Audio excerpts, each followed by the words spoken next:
రిషబ్ శెట్టి గారి డైరెక్షన్ గానీ, ఆయన సినిమా తీసిన విధానం గానీ, ఆయన యాక్టింగ్ గానీ, ఫస్ట్ హాఫ్ చూసిన వాళ్ళంతా బాగుంది అనుకుంటారు.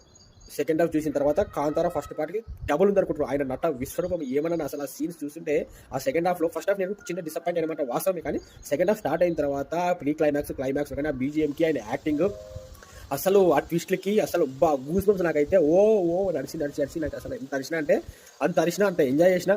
దసరాకి ది బెస్ట్ సినిమా చూసినా అని చెప్పి నేనైతే మాత్రం థియేటర్ నుంచి కాంతార చాప్టర్ 2 కూడా ఉంటుంది. నేను థియేటర్ నుంచి బయటకు వచ్చినప్పుడు అంత హ్యాపీగా వచ్చాను. ఈ సినిమాలో ఇంకొకటి మెయిన్‌గా మాట్లాడుకోవాల్సింది హీరో తర్వాత హీరోయిన్.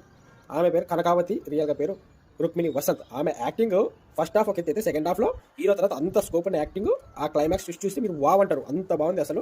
నెక్స్ట్ ఎన్టీఆర్ గారితో కూడా ఆమె సినిమా తీస్తుందంట.